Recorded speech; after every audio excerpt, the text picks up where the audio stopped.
Hi all, good morning. നമ്മളിന്ന് discuss ചെയ്യാൻ പോകുന്നത്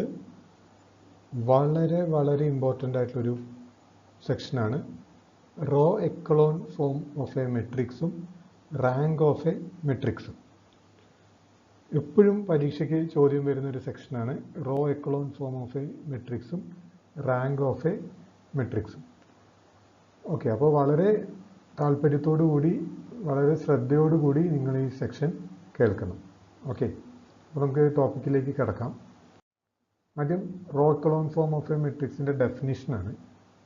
A matrix is in row echelon form. ഒരു മെട്രിക്സിനെ റോ എക്കലോൺ ഫോമിൽ എന്ന് എപ്പോൾ പറയുന്നത് ചോദിച്ചാൽ, if all rows consisting of only zeros are at the bottom. അതായത് എല്ലാ എൻട്രീസും, ഒരു റോയിലുള്ള എല്ലാ എൻട്രീസും സീറോ ആയിട്ടുള്ള റോസ് ഒരു മെട്രിക്സിൻ്റെ അവസാനമായിരിക്കും. അതൊരു മെട്രിക്സിൽ ഇപ്പോൾ രണ്ടാമത്തെ റോ കംപ്ലീറ്റ്ലി സീറോ ആണ്, മൂന്നാമത്തെ റോയിൽ ഒരു നോൺ സീറോ നമ്പർ ഉണ്ടെങ്കിൽ അതിനെ റോ എക്കലോൺ ഫോം എന്ന് പറയാൻ പറ്റില്ല. അപ്പോൾ റോ എക്കലോൺ ഫോം എന്ന് പറഞ്ഞാൽ എന്താ? റോ എക്കലോൺ ഫോമിൽ സീറോ മാത്രമുള്ള റോസ്, അതായത് എല്ലാ എൻട്രീസും സീറോ ആയിട്ടുള്ള റോസ് ആ മെട്രിക്സിൻ്റെ അവസാനമായിരിക്കും, ഒരിക്കലും ഇടയിൽ വരാൻ പാടില്ല. അതാണ് ഒരു കണ്ടീഷൻ. രണ്ടാമത്തെ condition, the leading coefficient of a non-zero row is always strictly to the right of the row above it. അതായത് ലീഡിങ് കോഎഫിഷ്യൻറ്റ്, അതായത് leading coefficient of the matrix എന്ന് പറഞ്ഞാൽ ഒരു മെട്രിക്സിലെ റോയിലെ ലീഡിങ് എൻട്രി എന്ന് പറയുന്നത് അതിൻ്റെ തൊട്ടു മുന്നത്തെ റോയിലെ ലീഡിങ് എൻട്രിയുടെ റൈറ്റ് ആയിരിക്കും, ഒരിക്കലും ലെഫ്റ്റിൽ വരാൻ പാടില്ല. ഓക്കെ, അപ്പോൾ ആ ലീഡിങ് കോഎഫിഷ്യൻ്റ് എപ്പോഴും നമ്മൾ 1 ആയിട്ടാണ് എടുക്കുക. അപ്പോൾ ഞാനിവിടെ ഒരു 3 എക്സാമ്പിൾസ് എഴുതിയിട്ടുണ്ടല്ലേ, നോക്കൂ. ഈ എക്സാമ്പിൾസിൻ്റെ ഒക്കെ പ്രത്യേകത എന്താണെന്ന് വെച്ചാൽ, അപ്പോൾ ഇവിടെ ഫസ്റ്റ് എൻട്രി 1 ആണ്, ഈ എൻട്രി 1 ആണ്, ഇതിന് താഴെയെല്ലാം 0 ആണ്. അപ്പോൾ ലീഡിങ് കോഎഫിഷ്യൻ്റ് 1 ആയിക്കഴിഞ്ഞാൽ അതിന് താഴെയെല്ലാം 0 ആയിരിക്കും. ഓക്കെ, ഇതിപ്പോൾ ഒന്നാമത്തെ റോയിലെ ലീഡിങ് കോഎഫിഷ്യൻ്റ് 1 ആണ്, 1 ആയിട്ട് ഞാൻ എടുക്കാമെന്ന് വിചാരിക്കാം.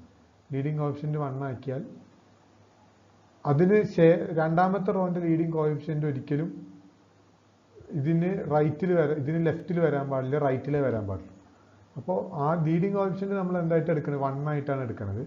അപ്പോൾ ഇത് 1 ആണെങ്കിൽ പിന്നെ ഒരിക്കലും അടുത്ത ഇതിലെ 1 എന്ന് പറയുന്നത് ഇതിന് ലെഫ്റ്റിൽ വരാൻ പാടില്ല, റൈറ്റിലേ വരാൻ പാടുള്ളൂ എന്ന് പറഞ്ഞാൽ അതിൻ്റെ അർത്ഥം 1നെ കണ്ടെയ്ൻ ചെയ്യുന്ന കോളത്തിലെ ബാക്കി എൻട്രീസ് എല്ലാം 0 ആയി പോകും. 1നെ കണ്ടെയ്ൻ ചെയ്യുന്ന കോളത്തിലെ ബാക്കി എൻട്രീസ് എല്ലാം എന്തായിട്ട് പോകണം? 0 ആയിട്ട് പോകണം. ഇവിടെ 1 ആണെങ്കിൽ ആ 1ന് താഴെയെല്ലാം 0 ആയിരിക്കണം. അടുത്ത റോയിൽ രണ്ടാമത്തെ എൻട്രിയാണ് 1 ആവേണ്ടത്, ഒരിക്കലും ആദ്യത്തെ എൻട്രി എന്താവാൻ പാടില്ല? 1 ആവാൻ പാടില്ല. രണ്ടാമത്തെ എൻട്രി 1 ആയിരിക്കണം, അതിന് താഴെ 0 ആയിരിക്കണം. മൂന്നാമത്തെ റോയിൽ പോയി കഴിഞ്ഞാൽ മൂന്നാമത്തെ എൻട്രി ആയിരിക്കണം 1 ആവേണ്ടത്, അതിന് താഴെയെല്ലാം 0 ആയിരിക്കണം. ഇനിയിപ്പോൾ ആ മൂന്നാമത്തെ റോ കംപ്ലീറ്റ്ലി 0 ആണെങ്കിൽ നമ്മളൊന്നും ചെയ്യേണ്ട, അതങ്ങനെ തന്നെ നിർത്താം. അപ്പോൾ ഇപ്പോൾ ഈ തന്നിരിക്കുന്ന മെട്രിക്സ് ഓൾറെഡി എന്ത് ഫോമിലാണ്? ഒരു റോ എക്കലോൺ ഫോമിലാണ്. അതായത് ആദ്യത്തെ എൻട്രി 1, പിന്നെ താഴെയൊക്കെ 0, രണ്ടാമത്തെ റോയിൽ രണ്ടാമത്തെ എൻട്രി 1, അതിന് താഴെ 0, മൂന്നാമത്തെ റോയിൽ 3 എൻട്രിയും സീറോസ് ആണ്. ഓക്കെ, അപ്പോൾ ഇതിലൊരു നോൺ സീറോ എൻട്രി ഉണ്ടായിരുന്നു എന്ന് വിചാരിക്കാം, അത് മൂന്നാമതേ വരാൻ പാടുള്ളൂ, ഒരിക്കലും ആദ്യത്തെ 2 പൊസിഷനിൽ വരാൻ പാടില്ല. അപ്പോൾ നമ്മൾ ഇങ്ങനെ ഇരിക്കുന്ന അതിന് റോ എക്കലോൺ ഫോം എന്ന് പറയാൻ പറ്റില്ല. ഇപ്പോൾ 1 - 3 4, 1 - 3 4, 0 1 2 0 -1 0, ഇങ്ങനെ എഴുതിയാൽ ഇത് എന്തല്ല? ഇത് നോട്ട് എ റോ എക്കലോൺ ഫോമാണ്, നോട്ട് എ റോ എക്കലോൺ ഫോമാണ്. കാരണം എന്താ? ഈ ഇവിടുത്തെ നോൺ സീറോ ലീഡിങ് കോഎഫിഷ്യൻ്റ് അല്ലെങ്കിൽ നോൺ സീറോ എൻട്രി 1 ആണ്, -1 ആണ്. ഇത് 1ന് താഴെ വരാൻ പാടില്ല. തൊട്ട് മുന്നത്തെ റോയിൽ സെക്കൻഡ് എൻട്രിയാണ്. അപ്പോൾ ഈ എൻട്രി ഇവിടെയാണ് 1 വരേണ്ടത്, ഇവിടെയാണ് നോൺ സീറോ എൻട്രി വരേണ്ടത്. ഇവിടുത്തെ എൻട്രി എപ്പോഴും എന്തായിരിക്കണം? 0 ആയിരിക്കണം. അപ്പോഴേ അതെന്താന്ന് പറയാൻ പറ്റുള്ളൂ, റോ എക്കലോൺ ഫോം ആണെന്ന് നമുക്ക് പറയാൻ പറ്റും. ഇവിടെ 2 റോസ് കംപ്ലീറ്റ്ലി 0 ആണ്. 2 റോസ് കംപ്ലീറ്റ്ലി 0 ആയി കഴിഞ്ഞാൽ ആ 2 റോസ് അവസാനമായിരിക്കും എഴുതേണ്ടത്. അപ്പോൾ ഇങ്ങനെ എഴുതിയാലോ?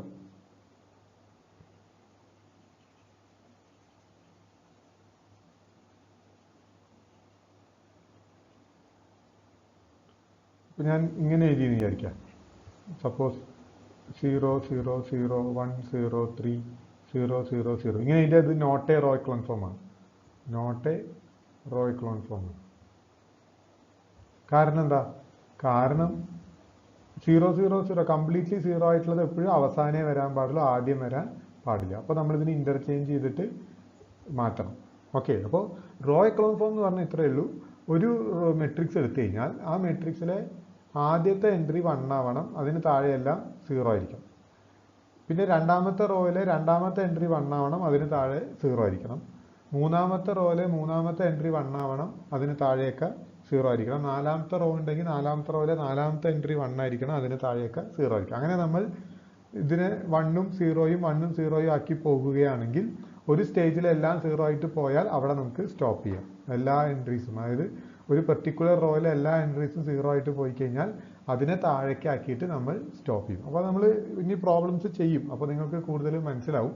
അപ്പോൾ റോ എക്കലോൺ ഫോം എന്ന് പറഞ്ഞാൽ ഈ ഒരു ഫോമിലേക്ക് കൺവേർട്ട് ചെയ്യുക എന്നുള്ളതാണ്. ആദ്യത്തെ എൻട്രി 1, പിന്നെ താഴെ 0. രണ്ടാമത്തെ റോയിലെ രണ്ടാമത്തെ എൻട്രി 1, അതിന് താഴെ 0.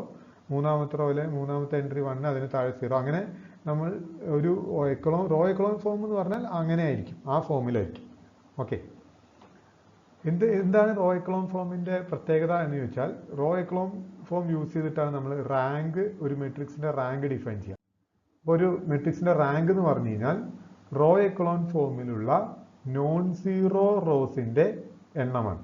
നോൺ സീറോ റോസ് എന്ന് പറഞ്ഞാൽ കംപ്ലീറ്റ്ലി 0 ആവാത്ത റോസ്. എല്ലാ എൻട്രീസും കംപ്ലീറ്റ്ലി 0 ആവാത്ത എത്ര റോസ് ഉണ്ടോ ആ റോസിൻ്റെ എണ്ണമായിരിക്കും ഒരു മെട്രിക്സിൻ്റെ റാങ്ക് എന്ന് പറയുന്നത്. ഓക്കെ, അപ്പോൾ റോ എക്കലോൺ ഫോം അറിയാമെന്നുണ്ടെങ്കിൽ, ഒരു മെട്രിക്സിൻ്റെ റോ എക്കലോൺ ഫോം അറിയാമെന്നുണ്ടെങ്കിൽ ആ മെട്രിക്സിൻ്റെ റാങ്ക് നമുക്ക് ഈസി ആയിട്ട് കണ്ടുപിടിക്കാം. ഓക്കെ, അപ്പോൾ ചിലപ്പോൾ ഒരു മെട്രിക്സ് തന്നിട്ടുണ്ടാവുക റോ എക്കലോൺ ഫോമിലായിരിക്കില്ല.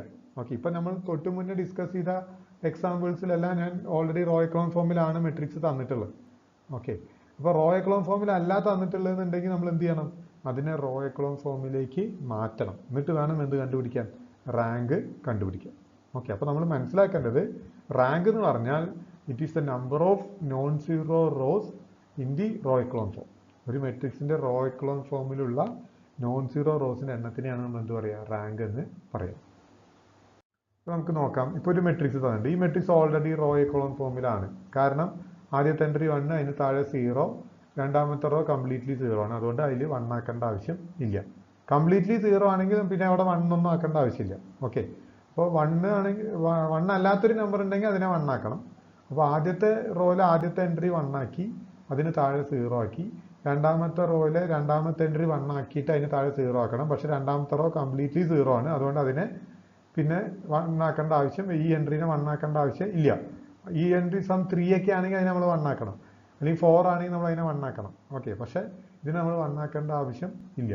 ഓക്കെ, അപ്പോൾ ഇത് ഓൾറെഡി എന്ത് ഫോമിലാണ്? റോ എക്കലോൺ ഫോമിലാണ്. അപ്പോൾ ഇതിൻ്റെ റാങ്ക് എന്തായിരിക്കും? ഇതിൻ്റെ റാങ്ക് 1 ആയിരിക്കും. കാരണം കംപ്ലീറ്റ്ലി 0 ആവാത്ത ഒറ്റ റോയേ ഉള്ളൂ, അതായത് 1 0, ഫസ്റ്റ് റോ മാത്രമേ കംപ്ലീറ്റ്ലി 0 ആവാത്തുള്ളൂ. അതുകൊണ്ട് ഇതിൻ്റെ റാങ്ക് 1 ആയിരിക്കും. നെക്സ്റ്റ് നോക്കൂ, ഈ മെട്രിക്സ് എടുക്കുക. ഈ മെട്രിക്സ് ഓൾറെഡി റോ എക്കലോൺ ഫോമിലാണ്. കാരണം ഒരു റോയിലെ ആദ്യത്തെ എൻട്രി 1 ആണ്, അതിന് താഴെ രണ്ടും 0 ആണ്. രണ്ടാമത്തെ റോയിലെ രണ്ടാമത്തെ റോയിലെ ആദ്യത്തെ എൻട്രി എടുക്കരുത്, അത് എപ്പോഴും 0 ആയിരിക്കും. രണ്ടാമത്തെ റോയിലെ രണ്ടാമത്തെ എൻട്രി 1 ആണ്, അതിന് താഴെ 0 ആണ്. മൂന്നാമത്തെ റോയിലെ മൂന്നാമത്തെ എൻട്രി 1 ആണ്, പിന്നെ താഴെ എലമെന്റ്സ് ഒന്നും ഇല്ലാത്തതുകൊണ്ട് നമ്മൾ അവിടെ വിട്ടു. ഇവിടെ എത്ര നോൺ സീറോ റോസ് ഉണ്ട്? ഇവിടെ 3 റോസും നോൺ സീറോ ആണ്. കാരണം കംപ്ലീറ്റ്ലി 0 ആയിട്ടുള്ള റോസ് ഒന്നും തന്നെ ഇല്ല. അതുകൊണ്ട് ഈ മെട്രിക്സിന്റെ റാങ്ക് എന്താണ്? 3 ആണ്. എത്ര നോൺ സീറോ റോസ് ഉണ്ട്? 3 നോൺ സീറോ റോസ് ഉണ്ട്. 1 2 3 നോൺ സീറോ റോസ് ഉണ്ട്. അതുകൊണ്ട് റാങ്ക് 3 ആണ്. ഇനി ഈ മെട്രിക്സ് എടുക്കൂ. ഈ മെട്രിക്സിൽ ഇതും ഓൾറെഡി എക്കലോൺ ഫോമിലാണ് ഇരിക്കുന്നത്. ഓക്കെ, അപ്പോൾ നമുക്ക് റാങ്ക് ഈസി ആയിട്ട് കാണാം. എക്കലോൺ ഫോമിലാണെങ്കിൽ റാങ്ക് ഈസി ആയിട്ട് കാണാം. എക്കലോൺ ഫോമിൽ അല്ലെങ്കിലാണ് നമുക്ക് അതിനെ എക്കലോൺ ഫോമിലേക്ക് മാറ്റേണ്ടത്. ഓക്കെ, അപ്പോൾ ഇവിടെ എക്കലോൺ ഫോമിലേക്ക് എങ്ങനെ മാറ്റും എന്നുള്ളത് നമ്മൾ നെക്സ്റ്റ് ക്ലാസ്സിൽ ഡിസ്കസ് ചെയ്യും. അപ്പോൾ ഇപ്പോൾ നമ്മൾ എക്കലോൺ ഫോമിലാണ് തന്നിട്ടുള്ളതെന്നുണ്ടെങ്കിൽ എങ്ങനെ റാങ്ക് കാണും എന്നുള്ളതാണ് നമ്മളിപ്പോൾ ഡിസ്കസ് ചെയ്യുന്നത്. ഇവിടെ നോക്കൂ, ഇവിടെ ആദ്യത്തെ റോ നോൺ സീറോ ആണ്, രണ്ടാമത്തെ റോയും നോൺ സീറോ ആണ്, മൂന്നാമത്തെ റോ 0 ആണ്, കംപ്ലീറ്റ്ലി 0 ആണ്. അപ്പോൾ അത് എടുക്കണ്ട. അപ്പോൾ എത്ര നോൺ സീറോ റോ ഉണ്ട്? 2 എണ്ണം ഉണ്ട്. അപ്പോൾ റാങ്ക് 2 ആണ്. റാങ്ക് 2 ആണ്. ആദ്യത്തെ റാങ്ക് 1 ആണ്.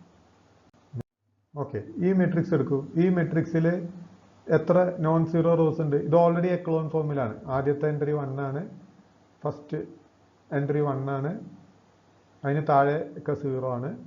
രണ്ടാമത്തെ റോയിൽ രണ്ടാമത്തെ എൻട്രി 1 ആണ്, അതിന് താഴെ 0 ആണ്. മൂന്നാമത്തെ റോ കംപ്ലീറ്റ്ലി 0 ആണ്, അതുകൊണ്ട് അതിനൊന്നും ചെയ്യേണ്ട ആവശ്യം ഇല്ല. ഓക്കെ, അപ്പോൾ ഈ മെട്രിക്സിന് എത്ര നോൺ സീറോ റോസ് ഉണ്ട്? ഈ മെട്രിക്സിന് 2 നോൺ സീറോ റോസ് ഉണ്ട്. ആദ്യത്തെ റോയും നോൺ സീറോ റോ ആണ്, രണ്ടാമത്തെ റോയും നോൺ സീറോ റോസ് ആണ്, അതുകൊണ്ട് റാങ്ക് 2 ആണ്. റാങ്ക് 2 ആണ്. അത് കംപ്ലീറ്റ്ലി 0 ആയിട്ടുള്ള റോനെയാണ് നമ്മൾ സീറോ റോ എന്ന് പറയും. കംപ്ലീറ്റ്ലി 0 അല്ലാത്ത റോസ് എല്ലാം നോൺ സീറോ റോസ് ആണ്.